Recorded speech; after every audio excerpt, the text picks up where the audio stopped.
Hi, my name is Keela, and I was once addicted to pornography and masturbation.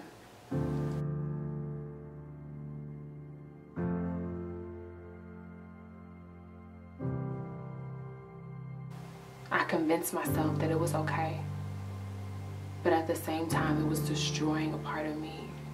It was eating me up.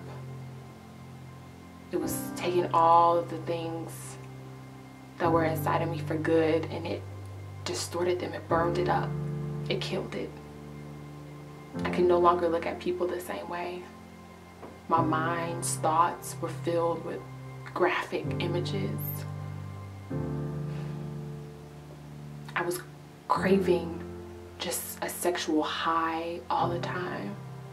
I began to boast about how I knew porn stars' names. That was me. That Keela was the girl who, in the same sentence, I would invite my friends to church and I would invite them to the sex shop. I would think that that was okay.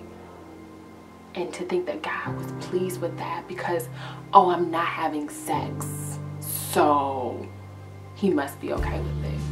God, I have this desire. I'm having these urges and they won't go away when I pray about it, so you must be okay with it.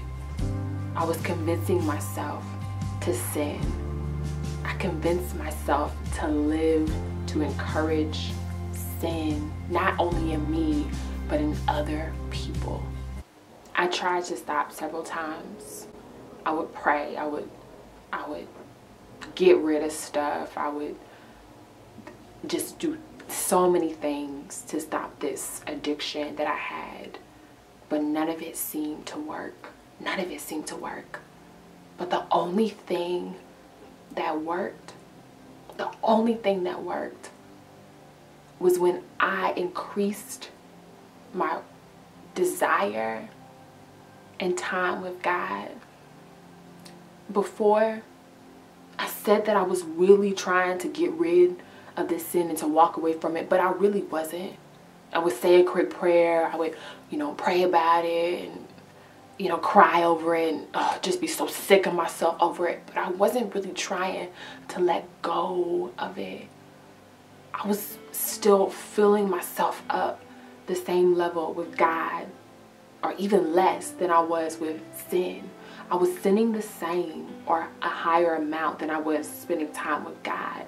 So when it came time to my desire, the sin would always outpower and win. That desire would be stronger than my desire to please God. I would please my flesh because I was feeding my flesh more than I was feeding my desire, my relationship with God.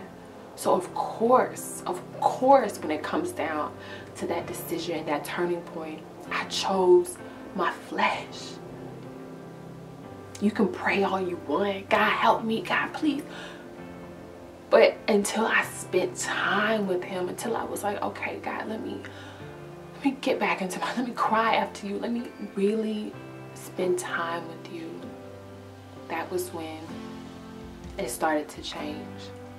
And there were times I would be in the midst of sin. I would have a choice to say yes or no right there. I would be right there.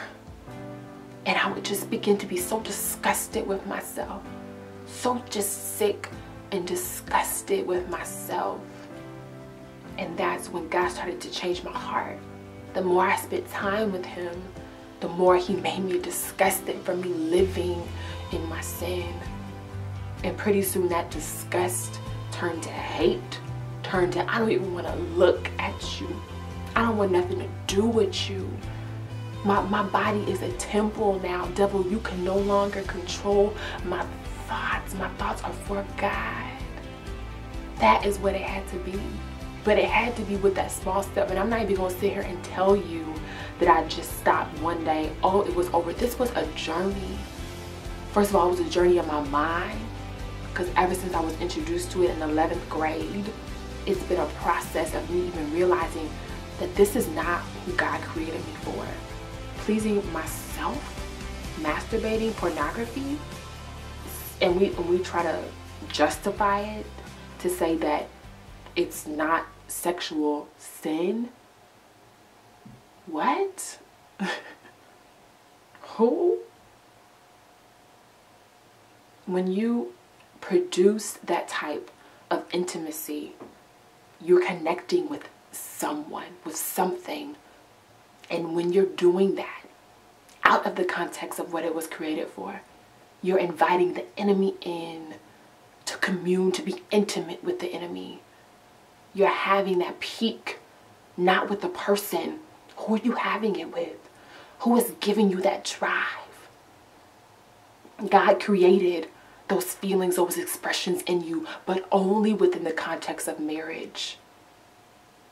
You got to be kidding me if you think that he is so pleased with us when we can sit there, go to church, sing in the choir, preach, whatever, and come home and watch souls who are lost.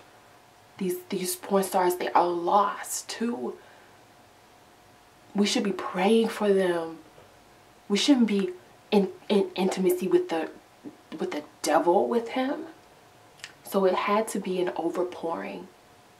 It had to be, I was filled up more.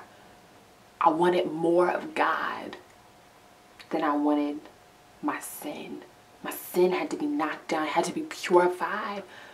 I was saved, all that, rededicated, all that, but I had to be purified in my mind and my body and realize the woman that God created me for, I am his.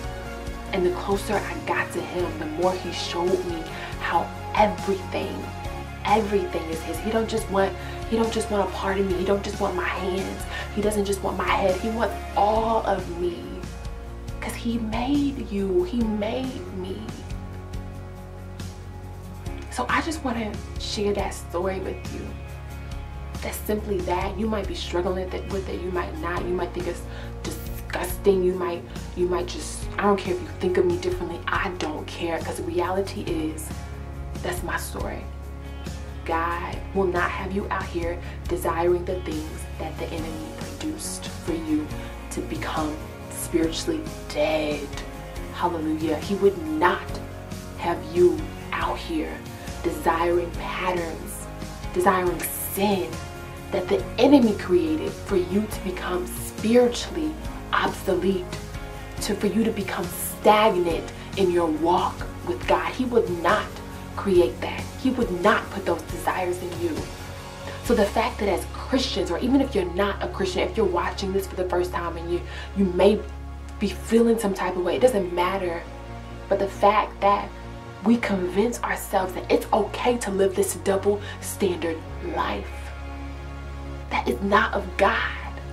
That is not of God. In yesterday's Daily Dose, we talked about how we can't compromise. We can't compromise. The enemy drops thoughts into our heads. He gives you a thought. Hey, he is fine. He is feeling me. He is wanting to get more serious in this relationship. Hey, that ain't such a bad idea. Let's move to the next level. It starts with a thought. Thoughts produce action.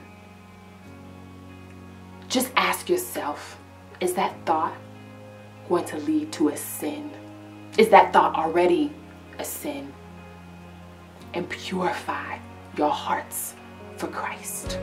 I love y'all so much, and I can't wait to spend the rest of this year with y'all for our 365 days of daily doses of love. I'll see you on social media at Truth and Chaos. Love, Keela J.